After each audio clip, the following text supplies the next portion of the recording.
Hey everyone, Tactics here with another Awakened Raid refresher guide here, where this time I'll be running you through all of the bosses from ABBERUS, the Shadowed Crucible, discussing what exactly they do and how I recommend you handle their abilities, including things like tank swaps, boss positioning, and unique player responsibilities that you should be aware of. As a note, some of the footage here I am going to use from Mythic just because our heroic kills were a bit too fast on certain bosses, so I didn't get to see all the mechanics that I want to show you guys, but the focus of these guide videos is for heroic and also normal as well. So let's start here with Kazzara, which is a pretty straightforward first boss, right? It's a lust on pull as usual. And the main thing here are going to be the rift mechanics that you're going to see coming out here every few seconds on certain players. So basically, the idea is you want to drop these, start on one side of the room, and then slowly move forward across the room as you fill in with these rifts. Boom, there are the rifts. See, we drop them on the wall, and we're just going to go diagonally across the room and drop rifts on the next layer here, next there as we move across the room. You can do this anywhere in the room, though. You can start at the entrance, drop the rifts here, and then move down the room this way and keep dropping rifts, keep dropping rifts. And the reason for this is it makes them easy to access for the laser beams on heroic and mythic difficulty as well, because you want these laser beams to basically be kited through one of these rifts so that they stop chasing the players. So you're going to see these lasers come up in a little bit here. They're the lasers, boom. Lasers come out on random players, and you want to just kite them through these rifts so that the rifts, one, disappear and they become just regular puddles, and the lasers stop chasing the players. Other than that, there's some things to avoid. You saw that frontal just go off there. You want to avoid that. There's also swirlies occasionally, especially when you break the armor at certain health thresholds. You have swirlies that you want to avoid. And for the tank debuff, it's just a simple one stack debuff swap, which is it's just a dot on you. So you just taunt after one application, and it expires by the time you need to get hit again. There's also a knockback, which you saw here. Minor knockback, trying not to get pushed into this stuff or off into the lava, but not a huge deal if you get a tick or two. Fairly straightforward boss. Like I said, nothing too complicated to talk about. Let's move forward, though, and talk about the second boss. So I'm going to go to the Amalgamation Chamber here. A little bit too far. Basically, this is a two-phase boss fight. As you can see here, there's two bosses on either side. You can initially stack these bosses up a little bit. It's a little bit dangerous if you do that because all of the abilities get a massive damage amp. So if you get hit by anything, you kind of get one shot without a major defensive. So if you don't want to do that, you can keep them separated from the start. Not a big deal either way. You're usually going to be wanting to lust off the top here just because this phase is probably a little bit harder than the second phase. And if you are splitting immediately or even just later on in the fight, you want to make sure you have basically, it's three groups. One group that is entirely purple, one group that is entirely red, and then optionally, you can have a middle group that is able to multi-dot. So for our middle group, we have a Destro Warlock, a Boomkin, and some multi-dotters and a Shadow Priest and an Ellie Shaman, just because they can hit both here from the middle. It is a little bit dangerous for them just because they're going to be getting stacks from both mobs, so be careful of that if you are doing that. But generally, this is something that you can do somewhat safely at least. And basically, each boss is going to have different mechanics here on each side. So I'll fast forward to this part where we split, but this is where we're, doing the bosses in the middle together. And then shortly, and we do split. So the fire guy, you can see there's soaks over there that he creates on his side that players on the fire side need to soak. There's a random target frontal going out here in swirling flame that you want to avoid. And there's a group soak that targets the tank here in Meteor that you want players to get into. You can also immune this group soak as well with a single player. Not a big deal. Either works. On the other side, it's a little hard to see, but there are going to be players that get debuffed that will need to run out and drop puddles when their debuff expires. There's also orbs that will get spawned that kind of slowly come into the boss that you'll want to make sure you move out of. And then there's kind of a pull-in on the actual boss itself too that you want to get out of is fall off damage. And you can't see these abilities now, but you will be able to see them in phase 2 in a second here, because at 50%, when any of the bosses hit 50% here, it'll push into phase 2, and I will show you what those abilities kind of look like in this phase, because basically this boss here, he gains health based on whatever health is remaining on either boss. That's why I want to push them both ideally to 50% around the same time. And then he also mixes their abilities. So first off, he will also debuff random players, and these random players will want to run out as they'll drop puddles on the ground and shoot out tornadoes. So again, a combo of the shadow and the fire guys' abilities. Boom, tornadoes, kind of drop them out of the way as you can. He will also create soaks, and shortly after you soak those, it'll spawn orbs around them that will slowly close in on you. So you want to soak all these, and then you want to move to dodge these orbs. Other than that, there's also a tank soak. So again, you can face the boss towards your group here a little bit to spawn the soak towards them. Boom, there's the tank soak, and shortly after this tank soak, the boss will do a pull-in on all players, which you want to get out of. You can use things like Lockgate here to get out of it, and does fall-off damage based on distance here. So you get out of it, you'll take the minimum amount of damage. In terms of the tank mechanic in this phase, which there isn't really one in the first phase, right, because you're just alone on your sides, it's this Withering Vulnerability into Shadow Flame Burst. So the first one is, as expected, a vulnerability to this kind of damage, and the second one's a big frontal cone. So you want to taunt swap after the vulnerability goes out so that the tank that isn't vulnerable takes this frontal hit, and obviously you don't want to shoot this frontal through your group. That is bad. Positioning wise in this phase, it's pretty simple. You just kind of ping pong back and forth here like you saw us move to this side. The next soak is going to come, the big explosion, and we move back to the other side. Just kind of go back and forth here until the boss is dead. Let's move to the Forgotten Experiments here. I think I can show this on Heroic, so let's do that. Basically, there's going to be 3 individual bosses here, whereas the next one spawning when you kill the first one. We just lust on pull here. I don't know if it really matters where you lust. We also kill this guy pretty fast. So this guy's pretty simple. Basically, every single boss is going to have the same tank debuff, and that is going to be this stacking dot that has no duration on the tank. And basically, if you touch another player with the dot, that's how you remove it, but at the same time, it applies a stacking dot to the raid. So you don't want to constantly be clearing your stacks. Generally, around like 5 to 6 stacks is probably where you want to clear. And it's not the end of the world if you do put a second stack of the dot onto your raid, but you don't want to go much more than that, and you don't want to aim to do that, right? Your goal is just 1 stack, and then when that expires, that 20-second dot expires, then you can clear again, etc., etc. This guy has a pretty weak AoE in Bellowing Roar. You can see most people, like even on Mythic, we don't really run out of this ability for the most part. It doesn't really hit very hard, and there's no other damage when this guy's alone out. So on a Heroic, he's only ever alone. Not a huge damage hit there, so it's pretty minor for sure. Don't worry about it. Rending Charge is the important ability, and I don't even know if you get to cast it. So basically, it targets 3 players here. He's going to dash between these 3 players, and then these 3 players and anyone that gets hit by the dash are going to get a bleed on them. So having bleed cleanses can be nice, like Bop or the Evoker cleanse or even Dwarves here, but not mandatory at all. And generally, these 3 players just want to move away from the group. So you can have a designated spot, so you can have everyone here and then have these 3 players move over to this side. You can do the opposite, have the raid here, have these 3 players move over to this side, whatever. As long as these 3 players are not in the center of your raid, you're fine. I'm pretty sure he dies before this charge goes off, though. Then you spawn the next boss here. That is Neltharion, I believe. He's got a bunch of swirlies that are just going to spawn in this phase. Boom, just avoid them. He also does ticking damage to the raid here. This eruption ability is going to be channel damage to the entire raid. And then you're going to see this magic debuff as well bouncing around. And basically this stacks up, again, has no duration. And once you dispel it, it will spawn an ad and then bounce to a new player at the original stack count. So you kind of want to hold it for a bit. When possible, you dispel it. It's going to do a big AoE. Hopefully, there it is. It does AoE around when it's dispelled, and then it spawns an ad that you just want to kill. This erratic burst just deals party damage. You want to just kill these before they do too much damage to your group. Then we have the last guy here, Rionthus. Disintegrate just targets a few players and deals splash damage around them. There it is. Don't want to cleave your friends. Other than that, he will spawn an orb in a second here. And this is basically just, you want to play bouncy ball with this. Keep it from the boss. He shoots out in front of himself. And then you can touch it to knock it backwards away from you. And you don't want this to go into the boss. Otherwise, the boss gets a big absorb shield. So that is bad. His last ability is Deep Breath. So he's going to do 2 strafing runs here across the room, basically. And it covers up a third of the room at a time. Didn't really see it there, but that would have gone down the direct center of the room. Then he would have done 1 more strafing run back, either on any of these 3 rows. Potentially, he can even go middle again, so be aware of that. And then that's all for his abilities as well. So it's all about really stack management on your tanks.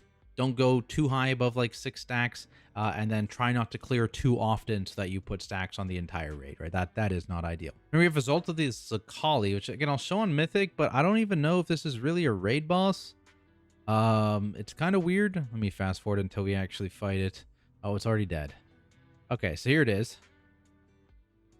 So basically, this raid boss is often just kind of zerged down very quickly. You kind of lust on pull to try and skip as much of the second phase as you possibly can. Basically, this guy will phase, I think like 25-ish seconds into the fight here, and begin that, I guess that second phase, I don't know, whatever you want to call it, the ad phase of the fight.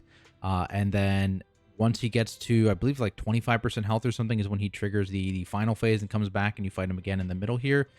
So basically here it is, like we're what, 25 seconds into the fight. He's going to fly away. We have lusted. We've popped all CDs on him here. If you push him below 25%, you just skip this part entirely. He doesn't even fly away, so that's nice. If you don't skip it like we didn't here, what we do to Zerg it is we send like everyone but like the tank, if he can live alone, or the tank and a healer, if they need a healer over there, to this far side here. We kill all the ads here, wait for the boss to come down, and then we just deal damage and we push him. All as the entire raid to 25%. And then boom, he's going to trigger the phase. We all go over here and we continue to kill him. At this point, the tank and the other healer can start to move back towards you with all the ads they have over there. And you basically just nuke this boss as quickly as possible. That's the main strategy here. For the tank debuff, it's just a frontal. You don't even really need to ever taunt off. It doesn't really do a lot of damage in either phase. You can taunt off at 1 stack if you want. You could taunt off at 2 stacks if you want. You could never taunt off if you wanted. So it doesn't really do a ton of damage. You want to spread for this AoE in this phase. That is one of the few things that does actually hurt in this phase. You can see here that we actually lost people in melee to it because I think we probably stacked up and ate a bunch of swirlies. So just make sure you are spread for that. And then the other thing is you may actually want to have 2 groups in your raid here to soak this catastrophic slam, because this can still wipe you if you don't have enough players in this soak. So just split your raid in half, have half of them get in the first soak, half of them get in the second soak, and you should ideally have the boss dead before a third soak even happens. You might kill it even before the second soak even happens, so just split your raid up and do that. But otherwise, it's a very, very easy boss just across the board here on every single difficulty. That brings us to Rashok. We'll move back to Heroic here. There we go. And this boss is an energy boss, so that's a bit too far. Sorry, there we go. Here it is. Energy boss, and basically he'll enrage and murder your raid if he ever gets to 100 energy. And the way to get around that is by pulling him into the center, and that will drain his energy and do like a whole intermission phase, which actually I can show you that right now. Basically, you can pull him into the center at some point, and doing so causes this intermission phase where he does all these fiery swirlies and stuff, and he gets stunned here and he gets his energy drained. And basically you can only do this 2 times over the course of this boss fight, and then you can't do it anymore. So you want to ideally do this when he's relatively high energy, like above 95 kind of deal, so that you get the most value possible in the longest possible fight duration. Meanwhile, again, you're just taking pulsing damage and dodging these swirlies in this phase. Now let's go back to the actual boss fight itself. And so generally, what I recommend is you kind of start in like one area of the room towards the edges, and you rotate. We rotate clockwise around the room, and the reason for that is this slams here. So this slam, boom, on a random target is going to spawn these giant like lava eruption things that constantly will shoot out waves for the rest of the fight here that you want to avoid. Now, clustering these together does make them easier to dodge, of course, but the problem is if you overlap the slam with one of these fire things, it actually will do a ton of raid damage, likely a wipe. So you want to make sure they're close, but not too close that you overlap them. This is the tank combo here, which is a series of 3 hits, consisting of a mixture of earth or fire hits. And basically the whole deal is you can't take 2 of the same hit. So you see here, I'm waiting. He took an earth hit first. The second hit was a fire hit, so I didn't taunt off. The third hit was also a fire hit, so that's when I taunted off. If the first and second hit are the same thing, you want to taunt on that second hit, just so that an original tank doesn't get murdered. Because again, if you take 2 of the same hit, you are murdered, and the boss will swap mid-cast. So you can wait to see what the cast is and then taunt. That's the whole tank thing. So out of that, there's going to be a bunch of small soaks again on this boss fight that spawn throughout the room with doom flames, relatively close to the boss usually. So you don't need to go too far. And again, you can kind of bait this into spots you want to be by pulling it into the circle. You can see the second leap here. Again, we try and put it relatively close to the old one, but not overlapping. And there's also a soak that always happens shortly after this spawns that you want to get your raid in to split the damage. You also have a dot on you after this goes out, so be aware of that. Raid damage is going to happen there. And then basically to indicate when you need to actually drop this boss into the center, there will be a frontal cone in a few seconds here when the boss gets to about 85 energy, 86 energy. Boom. Make sure everyone avoids this frontal cone, and then that's kind of your indicator as a tank. Hey, I need to start moving this boss towards the center of the room here, as you can see here. And then you don't need to milk it as long as I did. You can just kind of go in, like I said, like 95 energy.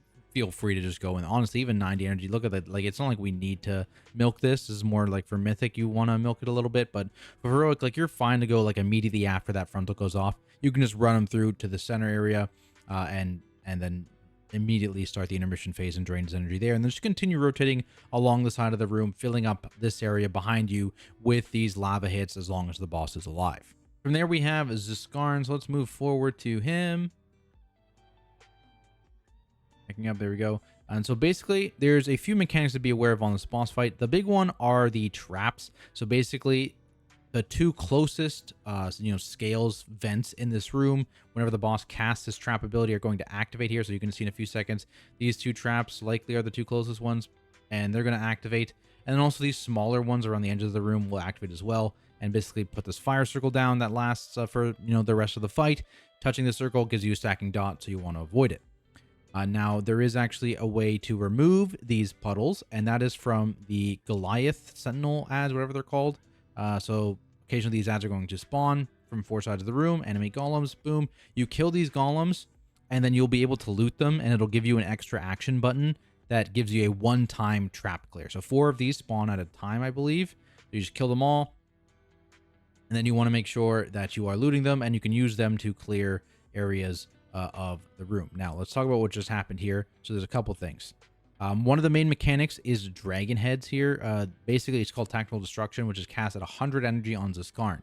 What he's going to do is look at the average raid position, and he's going to activate one of these like pillars around the room. They're dragon head pillars, basically.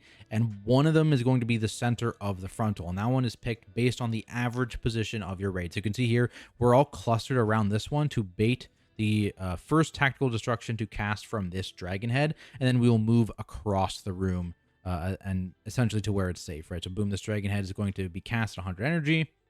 There it goes. And because we're all average positioned around here, this is the center of it. And so it starts, and then everyone just runs across the room there to avoid this AoE. I go into the AoE because there is another mechanic called the shrapnel bombs, and these will just get spawned, throughout the room occasionally from the boss. And they deal a big hit of physical damage and put a dot on you as well. So I run around in the Tactical Destruction in an immunity to soak those. But you can wait. The bombs will explode after 30 seconds and apply a dot to the raid. So that's why you want to soak them. You can wait until after that Tactical Destruction to have someone soak them. And ideally, the person soaking them is either a tank, someone with an immunity, or just someone who has a really, really big defensive up. And usually they'll only want to soak one at a time because, again, there is a dot as well. In terms of the other thing for tank swaps, it's around 10 stacks. It's kind of like where you want to do it. There's a stacking dot, fire dot on the tank. So 10 stacks, that's kind of like the sweet spot. You can see there basically, he taunted off, he took the boss out, and then I went, cleared the bombs, came back, and he was about around 10 stacks, and that's when I swapped, right? So that's generally where you want to swap. You can see here I'm getting to 8 stacks. His stacks are almost expired, so it kind of works out to be around 10 stacks. In terms of other abilities, the Unstable Embers will just deal some, there it is, so deal some ticking damage to some random players. You just want to get away from your friends when it happens. Where is it? There it is. Just do some splash damage, so just get away from your friends, don't cleave your friends. There's also a knockback the boss does occasionally. Try not to get knocked back, specifically into shrapnel bombs. That's really bad, especially if you don't expect it, but also try and avoid getting knocked back specifically into these traps as well, because again, stacking dot that you don't really want to deal with.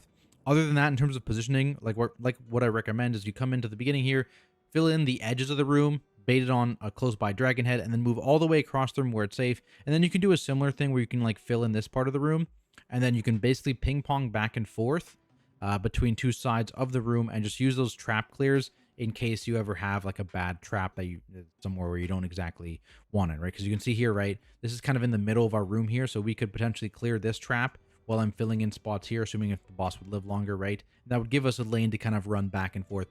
Again, very similar to Amalgamation, where you really just want to bounce back and forth between two spots for as long as this boss is alive here, and just fill in gaps outside on the edges of the arena where it's not blocking off kind of your safe zone, your safe kind of alley in this boss room. Then we have Magmorax. Let's move forward here. Trash. There's Magmorax. Okay, so initially, you'll want to pull the boss here to an edge of the room because there is a massive knockback on this boss, and you don't want to get knocked off into the lava. So when that happens, make sure you are positioned such that you get knocked, back away if you don't have a way to stop the knock. But if you have a way to stop the knock, obviously use that. Lockgate can be used as well. If you lockgate as the knockback is happening, it actually cancels the knock. So that is something you can do.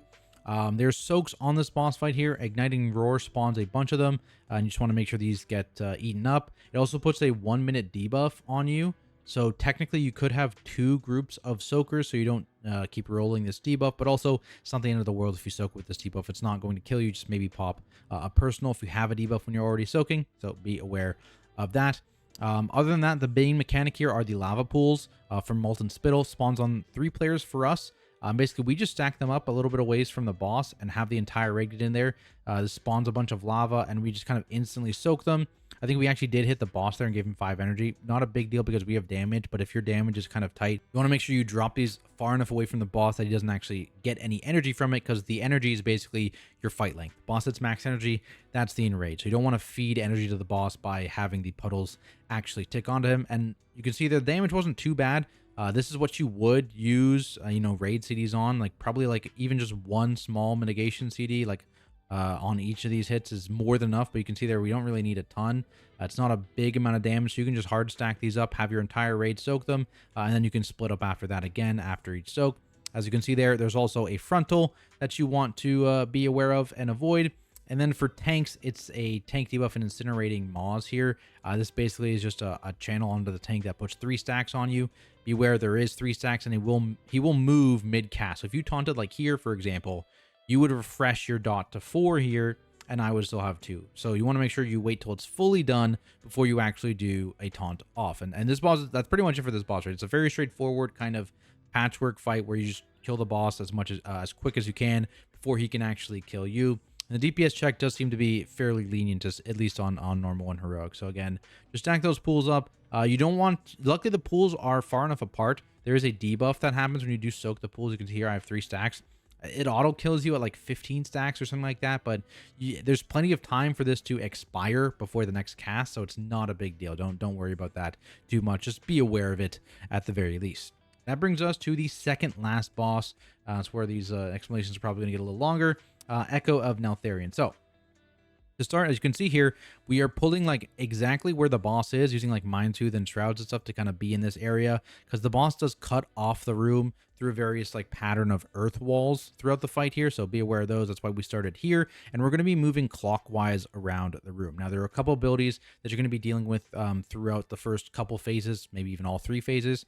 Let's talk about those. The first is Rushing Darkness. It's going to debuff, I believe, 3 players here with it, and you basically the boss shoots a line towards you that will knock you back and silence anyone that gets hit. So you don't want this to hit too many things, because if you hit a wall, it actually breaks the wall and actually applies a stacking dot to the raid as well. So ideally, you aim all these Rushing Darknesses right towards this room wall here, because the room wall doesn't break. It's just these earth walls in the actual boss fight arena that do break. So point these towards the wall, and that also means that everyone else can be not towards the wall, and they won't need to be worried about getting silenced. Now, the other thing in this you'll be dealing with throughout the fight are these bombs here. They're not too big anymore, and they're also not too many that go out. So you can just kind of spread these along the edges of the room you're in, and have everyone else just come tuck in towards the boss, and that should be more than enough room. You don't actually need to break any walls for these to have a safe spot to stand in. Now, you do need to break some walls in this fight, and that's where you see us moving here, because like I said, we're going to be moving clockwise around the room, which means that we will need to kill some of these walls, because shortly after the Rushing Darkness cast, the walls get rebuilt anyways, so there's no real value there in breaking them. So you can see here what we're going to do is the tank hit, Calamitous Strike, knocks the tank back really, really far, and also, again, will break any walls they collide with. So the tank is using this first hit to break the wall clockwise of them. Boom. That's it. Of course, when the walls break, there's all these swirlies you want to avoid as well. Then immediately after this, what we're trying to avoid is the Fissure cast. So it's about to cast, so the tank swap on 1 stack here, and then I'm going to drag the boss back away from where we want to go, because he's going to fill up this area with Fissure. Look how big this is. That's why I moved away. Right, if I had moved towards where we want to go, it would have filled up our area with the Fissure. That's bad. So tank hit, clear where you want to go. Other tank taunts off, moves towards, or moves away rather, from where you want to go, and then everyone runs into the new area you just unlocked, because here's going to be the walls rebuilding. Boom. So that's how this phase works. You're not going to kill it as fast as us probably, but if you do, you'll be in this area. But the goal is to either be in this area or the next area when you do transition, which is around 60% HP. Now in this phase, there's a stacking hit in Umbral Annihilation. Basically, every time this does a hit, it deals 100% increased damage. So that's kind of your enrage timer on this fight. And to clear out of this phase, you need to kill. Basically, you can kind of see this like purpley ad here, and you'll see it in other areas too. But there's going to be 3 ads around the room that you need to kill. Now, in order to kill them, there's an ability called Corruption, which you can see here. There are 4 unfriendly players, and basically these players need to kill the ad, and they are the only ones that can actually attack the ad. There's a shield, and once they break that, then the ad becomes visible to all players. Everyone can attack it, and they become friendly again. So just be aware. Don't murder your friends, or do. You know, whatever. You know, if you want to do that, you can go ahead and do that. You know, if you're perfectly timed a grief torch or beacon or something like that, it can be good, right? So yeah, they can kill this ad, and then you're gonna see here it's gonna happen a little slowly because I think we do kill all of them on purpose. You know, and then eventually our lone survivor is finally able to get the ad to show, which is good here. Again, you can see the rushing darkness does still happen during this phase, and so do these. So just spread them out. You have plenty of room, and then kill this ad when it does show up. Now, in terms of how to break actual walls in this phase, it's from the Sunder Shadow ability here. So this is the new tank debuff. Basically, it knocks the tank backwards, and then it creates this line between the tank and the boss here. Sorry, this line here. It's between the tanks where the tank got knocked back and like your soul, like separates your soul. And basically, after the cast of Shadow Strike, this line will destroy any earthen walls between it. So you want to just get knocked back and then move across an earthen wall, because you can now walk between walls when you have that debuff, and just shatter it so that everyone can walk through to the next ad. And same deal here. You wait for the mind control people to get debuffed. Actually, we already cleared them. Yeah, the mind control people were already debuffed here. They hard focus this ad. The boss was not on the ad. It's just a way over here, so we don't cleave them by accident. And then they killed the ad shield, and now everyone can kill the ad, and then just kind of repeats from there. So he's just under shadow. You can see I can move through the walls with it. Just wait for this line to detonate. Boom. And then everyone can move through the wall. And that is I believe that's all the new stuff in this phase. And so once you've killed the 3rd ad here, that's when the phase transitions again. New wall pattern comes in. In this phase, you don't actually want to kill the walls, and notably as well, this is the lust on this phase. You want to lust. This is one of the few bosses you don't lust on pull here. We just lust in the beginning of phase 3, and again, rushing darkness against the wall, and this time also the tank debuff, which is also the same as the phase 1 tank debuff against the wall, because the boss will break his own walls in this phase with Sunder Reality. You're going to see all the portals are going to come out from the walls that he's eating up. And basically what happens is he's going to have a big spell here, which we're not going to see because we lusted and nuked him before it happened, which is Big Bang. And you basically have to be inside of these portals when Big Bang finishes casting. Otherwise, you die. So keep that in mind. When he does create these portals, as you can see, there are ads that spawn, so just pick these up. Just be aware if you do have the Calamitous Strike debuff, because there's a Fizz damage amp, and these ads gain increasing damage the longer they're alive. So it can be really, really dangerous as the debuffed tank to be picking these up. So usually the tank that isn't actively tanking the boss at the start of this phase will pick these ads up, because the tank swap comes shortly after, like in 3 seconds is when it would happen, and that's when that initial tank would get debuffed. So keep that in mind. AoE these ads down if the phase is going to last too long. But again, look at the boss health for us. We're going to ignore these ads basically and just focus the boss before anything really relevant happens. All right, that brings us to Sarkareth. Let's fast forward a bit here. There we go. All right, so this is a 3-phase boss fight here. Oh, there's a reset of the boss. There we go. And basically, at the start of the phase, you're going to deal with the glittering ability right off the start. This is AoE damage, and then there's going to be a big knockback on the raid from Oppressing Howl. This also debuffs the entire raid with 1 stack of Oppressing Howl, which you have to clear before the next glittering surge in 1:20 here. Otherwise, you are stunned and die, basically. And the way to clear that is you have to stand in one of his 2 main abilities in this phase. So the first coming up here is going to be the Mass Disintegrate. This is just on random players, and it shoots a beam from the image of Sarkareth. Boom, there's the image. It shoots beams towards the random players, and it hits anyone in the beam. If you're hit by the beam and you have this the debuff I was talking about, it clears the debuff and it gives you a new debuff for the rest of this phase specifically that deals ticking damage every 5 seconds and slows you by 25%. Alternatively, there's also a frontal attack here. This is targeted on a random melee player, and this deals 3 hits of fire damage in a frontal that applies a stacking magic dot. And again, if this is what hits you and this is what clears your debuff, you're going to see here, it's going to hit me. Boom, my debuff clears. And I get this new debuff. This is just a dot that takes every 1 second. So overall, the other dot from Mass Disintegrate is less damage, but I recommend generally trying to clear on Searing Breath because you don't get a 25% slow, which is really, really annoying. The other thing to keep in mind is that you don't necessarily want your entire raid to clear on one mechanic, just because it does deal party damage or raid damage rather anytime you clear. It's a relatively small hit. Like you can see, I think most of our melee cleared on this first frontal here, which you can see very, very briefly when the actual thing goes out. I think we popped like a revival or something. Boom. We had like 7 people clear, right? So like a decent chunk of people, but not everyone on this. And there's a few frontals over this fight and a few mercenary casts. As long as you stand in one of the first 2 of each, is my recommendation. You are good. You can assign groups if you really, really want to assign groups to soak these specific abilities, but you just need to soak one of them, not both. And as long as it's one of the first 4 total casts of these abilities, you are for sure good. And again, the dot is magic, so it can be dispelled, can be dwarfed, can be mass dispelled, that kind of thing. Other mechanics. So you can see this big swirly and these fires spawning. So these are the bombs. These will spawn on random range players. You basically just want to spawn this like kind of behind your group. You see we were moving counterclockwise along this room, and so the ranged were, you know, clockwise from us, and they're just kind of moving forward as they spawn bombs away from us. Just don't ideally want to spawn this on the melee stack. That's the one thing. And again, these are the ranged only targeted abilities. So as long as there's no range in the melee stack, it's not going to spawn in the melee stack. For the tank kit, it is Burning Claws coming up in a second here. You just taunt at 1 stack, and basically it's a fire dot that will deal, I think, 15% of the damage you take, the fire damage you take from this dot, to the raid on expiration. So boom, there's the expiration. See, it's not very big, so you want to make sure you're just mitigating that actual dot portion of the attack as much as you can, just to reduce the overall amount of raid damage as it goes out. Those are these swirlies, of course, that you want to avoid. I believe they have a knockback as well, so potential to get knocked off the platform here if you do eat one of those swirlies. Now, I believe at around 65% here, the boss auto phases and starts casting the Glittering Surge, which is why it's important to try and clear relatively early. If you have the damage where you're auto phasing, you don't want to Lust on Pull. You can see here we did not Lust on Pull because we have the damage to auto phase this boss before the actual phase timer hits. So keep that in mind. If you don't hit that DPS timer, you can Lust on Pull. Otherwise, I recommend just lusting in phase 3. Now, this is a little intermission here where it kind of introduces you to the Oblivion mechanic. Each hit of void damage basically from here on will give you a stack of Oblivion, and when you hit 10 stacks you get moved down into like the void zone here, where you have these 3 circles that you need to soak within 16 seconds here. This debuff basically, if this expires, you die.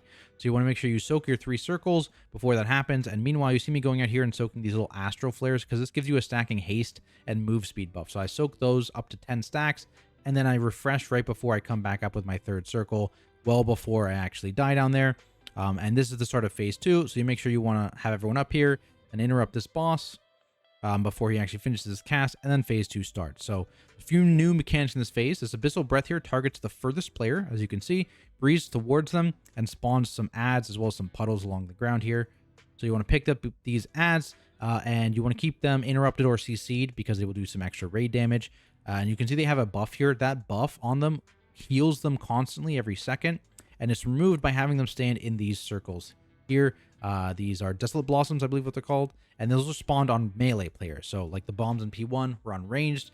These are always spawned on melee players, so you can drag mobs through them. And again, touching them will give you stacks of Oblivion, so you don't want to sit in them, but you do want the adds to kind of touch them if you can, to get rid of that healing debuff if possible. These adds will become immune to CC and interrupts after 5 casts of the boss, I believe, if you don't kill them fast enough. So just make sure you are doing enough damage that they do die. Over here, you can see some swirlies spawning on ranged players. These are the bombs. They're spawned on random ranged players. You can avoid them, and then someone can actually go and touch them to pick them up.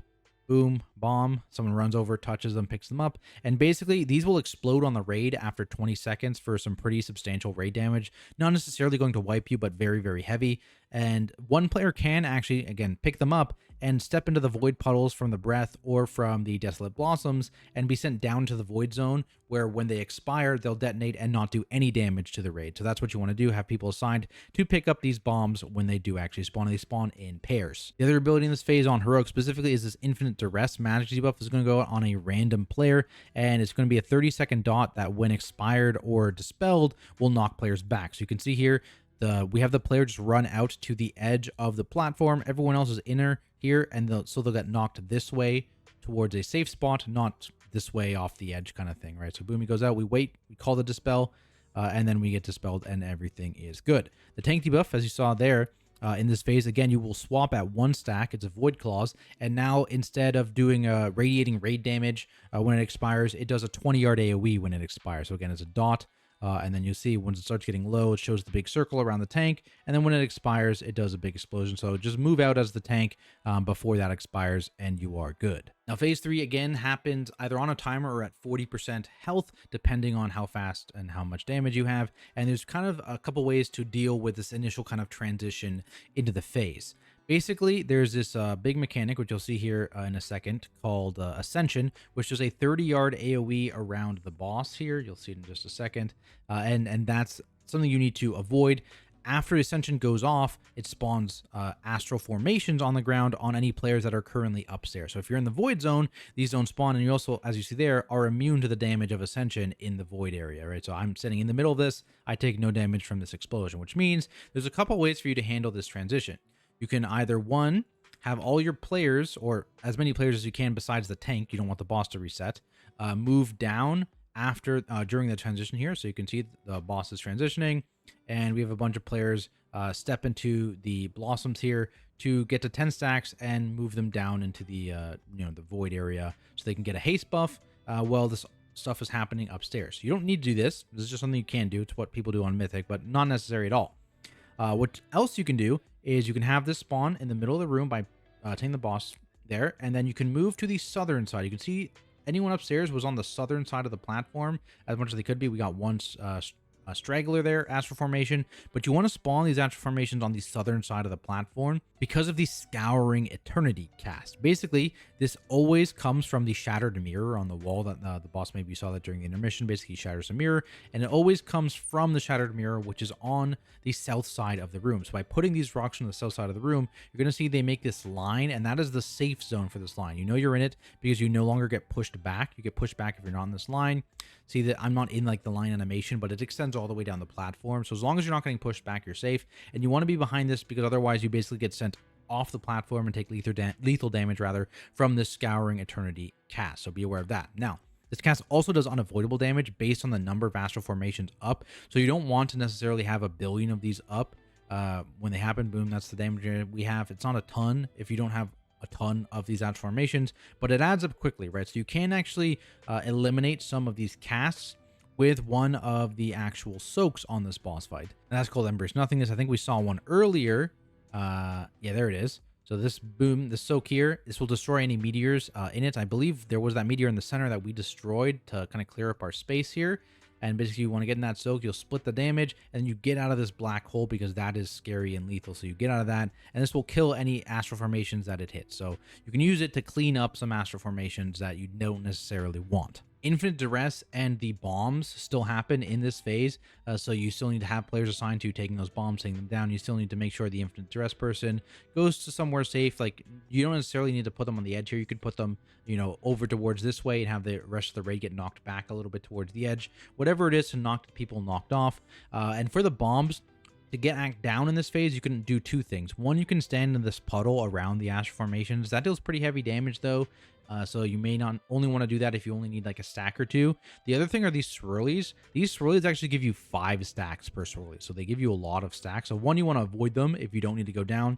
But two, if you're a bomb player, you definitely just probably want to sit in a swirly or two, or maybe sit in a swirly and then sit in the astral formation kind of deal to get your enough stacks to move down in time to actually blow your bomb up in the void area as opposed to on your raid. There's also one new mechanic in this phase called Hurtling Barrage, which I believe, yeah, here it is. So you see these giant arrows basically on the edges of the room up here near the top. You can kind of see them. It targets 2 random players, I believe, and just shoots a line through the platform towards those players. Boom, there's one arrow at the top there, and there's going to be another arrow to the left of it, and these will just go through the targeted players. So just get out of the raid group with this so you don't murder, your entire group. Now, the other thing to be aware of is the tank debuff. The tank debuff is now a frontal in this phase. It is a full frontal attack, so make sure the front of the boss is clear. Don't be in front of the boss. And when this happens, again, it's a long dot that will now apply 40% of the void damage done, because it's a void dot, to the entire raid. So that's a pretty massive hit. Usually, you can heal through it, especially if you have good mitigation on the actual dot itself. We're going to see it come out in just a second here. But another thing you can do is similar to the bomb mechanic. You can actually go down. It's 21-second dot. I could go down if I wanted to here, step in a couple of these swirlies and explode harmlessly in the void area as well, not hitting the raid. So that is something you can do if you're going to take, multiple of these hits. We are going to kill the boss here before it happens, but if you weren't going to kill the boss here, you could go down. And then again, we have another one of these ascensions happening. You see us all move towards the southern side of the platform again to drop the astral formations here as opposed to anywhere else. And there are some of those same null glimmer ads that spawn. You can't remove their debuff in this phase, so you just need to make sure you cleave them down enough. Boom, there's the spawn of the astral formation, and then we move away again. And there you go. That is Sarkareth, as well as my entire ABBERUS refresher guide. Hopefully this helps you guys to get some bosses down. And if it does, be sure to leave a like and subscribe for more content like it, including dungeon and raid guides, just like this one moving into the War Within expansion. As always, I have to say thank you to my fantastic supporters over on Patreon. I appreciate you guys, and I'll see everyone in the next video.